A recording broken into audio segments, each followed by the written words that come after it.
बिल्लाहि मिनश्शैतानिर्रजीम बिस्मिल्लाहिर्रहमानिर्रहीम। तस्बीह अल्लाह ताला की, दुरूद व सलाम आखिरी नबी हज़रत मोहम्मद सल्लल्लाहु अलैहि वसल्लम पर। मैं राय आबिद अली खरल रास्त नुक्ता के फ़ोरम से हाज़िर खिदमत। मेरे देखने और सुनने वालों को सलाम। आज का हमारा मौजू है तलाक का नोटिस क्या होता है, किसको दिया जाता है, और अगर खामन तलाक का नोटिस ना दे तो उसको सज़ा हो सकती है। शादी के बाद अगर खामद और बीवी घर घर हस्ती बसाने में नाकाम रहें, खाना आबादी की बजाय खाना खराबी हो जाए, दोनों फरीक अलग हो जाते हैं और खामद अपनी बीवी को तलाक दे देता है। तलाक की सूरत में खामद के लिए ज़रूरी है कि वो इसका नोटिस कि खामद ने बीवी को तलाक दे दी है, उसका नोटिस मुतलका यूनियन काउंसिल को दे। वो ज़बानी तलाक दे दे, शरई तौर पर तलाक दे दे, लेकिन वो खामोश रहे। ज़माना जहलियत की तरह वो ख़ातून को ख़वार करने के लिए और ख़ातून को आगे शादी ना करने देने के लिए खामोशी से बैठा रहे।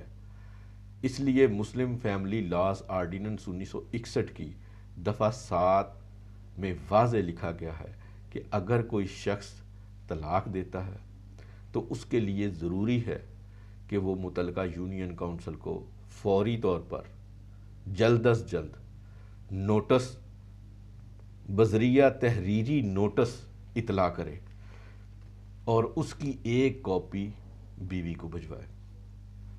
अक्सर ये गलतफहमी हो जाती है कि जब तहरीरी नोटिस देना है, तलाकनामा देना है, तो तलाक की असल कॉपी किसको भेजनी है, बीवी को भेजनी है या यूनियन काउंसिल को भेजनी है। तो दफ़ा 7 में ये वाज़े है कि असल कॉपी यूनियन काउंसिल को भेजी जाए और उसकी कॉपी बीवी को भेजी जाए। बसूरत दीगर अगर आप असल कॉपी बीवी को भेज देंगे तो वो गुस्से में कॉपी को फाड़ देगी या वो ज़ाया कर देगी, या अगर ज़ाया ना भी करे तो वो यूनियन काउंसिल में पेश नहीं करेगी, वो भी टीज़ करेगी, जिसकी वजह से आगे कानून अपना रास्ता नहीं ले सकता। क्योंकि यूनियन काउंसिल में जब असल कागज़ मिलेंगे तब कार्रवाई शुरू होगी, उससे पहले वो कार्रवाई स्टार्ट नहीं करेंगे। इसलिए ज़रूरी है कि असल कॉपी जो तलाक अव्वल वगैरह हो तो वो यूनियन काउंसिल में भिजवाई जाए ताकि यूनियन काउंसिल अपनी कार्रवाई मुकम्मल करे।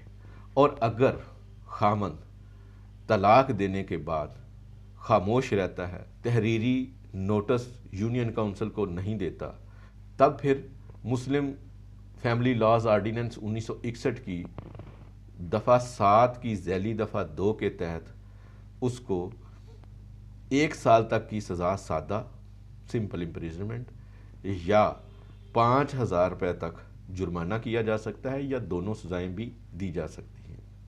और अगर बीवी तलाक का हक इस्तेमाल कर रही है और अपने खामद से खुद तलाक ले रही है, तो बीवी के ऊपर भी लाजम है कि वो अपने शौहर को तहरीरी नोटिस की कॉपी भेजे और यूनियन काउंसिल को इसकी इतला दे, वरना वो भी इसी जुर्म की सज़ावार होगी।